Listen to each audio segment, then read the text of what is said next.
কালকে যশোরের সভাপতি সেক্রেটারি বলে আসছি, সেখানে অমিত সাহেব ছিলেন, আমি এই কথাটাই বলে আসছি যে আপনারা কিছু করতে না পারলে আমরা বুঝবো যে আপনারা দুই দিকে খেলছেন। কাজেই আমি প্রার্থীকে বলবো যে আপনি প্রত্যাহার করে আপনি ঘরে ফিরে যান, স্বতন্ত্র সে নির্বাচন করুক, তারপর জেলা সভাপতি সেক্রেটারি পাশ করুক কি ফেল করুক সেটা তখন পরে বোঝা যাবে। এই কথা কালকে আমি যশোরে বলে আসছি, ওনারা আমার পরে খুব অসন্তুষ্ট হয়েছে। যা হয় হোক, অসন্তুষ্ট তো আমার কিছু যায় আসে না, আমি তো আর ওনাদের চাল ডাল কিনে খাইতে দেয় না আমার। বরং আমরা বিভিন্ন সময় টাকা পয়সা নিয়ে ওনাদেরকে আমরা হেল্প করি। ওনারা তিরানে যাবেন, আমাদের 2 লাখ টাকা দিতে হবে। ওনারা একজনে ঘর বাঁধতে যাবেন, 50,000 টাকা দিতে হবে। শহীদ পালার মিন্টু ম্যানেজ করে নিয়ে আসে। এই তো হয়েছে বিগত দিনে। কাজে ওদের আমরা খাই করি না। জেলা বিএনপি আমার কোন রকম আমি ভোট করলেই না আমার বহিষ্কার করবো, আমি তো ভোট করবো না বাবা। আমি যে সালিশ মানি, তাহলে আমি আমার বউটা চলে দেবো, তোমার দিয়ে দেবো। বউ ভিতর তুই বলতেছে বাবা তুই কি বলিয়ে আমার তুই দিয়ে দিবি। আরে বাবা তুই টেনশন করিস না, তো সালিশ মানবো না, তো তোর সমস্যা। আমি কোন রকম বেলাইনি ভাগ দেবো না।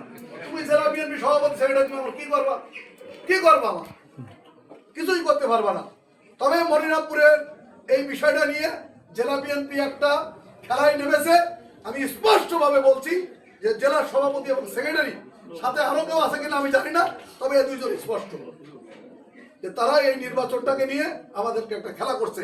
আজকে ধানের শীষ আর কলস মার্কা দাঁড় করিয়ে দিয়ে আজকে দাঁড়িপাল্লার পাশ করার মতো একটা সুযোগ তারা করে দিয়েছে।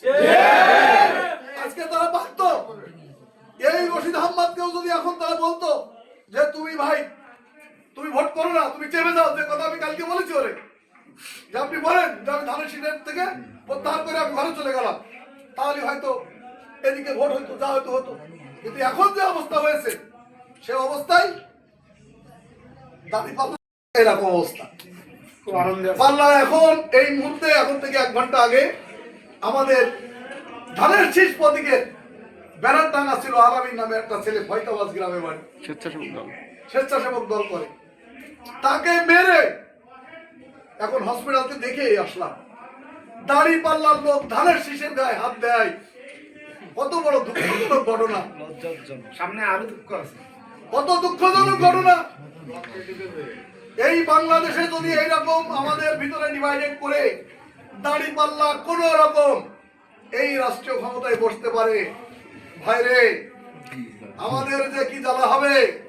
1971 সাল সম্পর্কে তোমাদের ধারণা নেই, হয়তো বইতে পড়ে শুনিয়ে 2-1 জনের কাছে শুনেছো, তাই একটু ধারণা হয়েছে। ওরা এখন কি বলছে যে ধানের শীষ নৌকা লাঙ্গল দেখা শেষ, দাঁড়িপাল্লাই ভাই একবার দেখেন। এই দাঁড়িপাল্লা আমরা দেখিনি।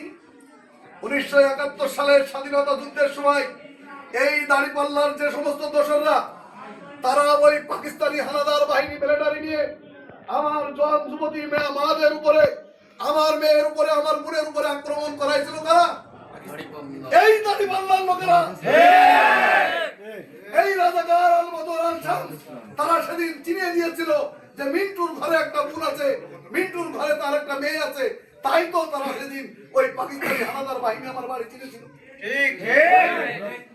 তারা কি করেছে আমরা দেখিনি। 1991 সালে এই বিএনপির সাথে জোট করে তারা ক্ষমতায় গেছে না? তারা কবে ক্ষমতা পায়নি? 96 সালে আওয়ামী লীগের সাথে ক্ষমতায় গেছে না? 2001 সালে বিএনপির সাথে আবার জোট করে ক্ষমতায় যে দুটো মন্ত্রিত্ব পায়নি।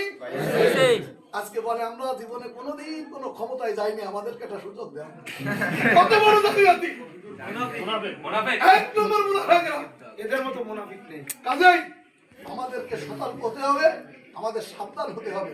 এবং আমাদের এই জেলা নেতারা যারা খেলা করছে, আর জেলা নেতাদের নিয়ে যদি কোনো হাইকমান্ড ঢাকা খেলা করে, এই খেলার ফল একদিন আপনারা পাবেন। বাণিজ্য ফল একদিন আপনারা পাবেন, অবশ্যই পাবেন। আমি হয়তো ছোট পাবো, আপনি বড় পাবেন। একটা গল্প না বললেই নয়, অনেক ছোট ভাইরা আছে, কিছু মনে করবো না, শিক্ষণীয় গল্প।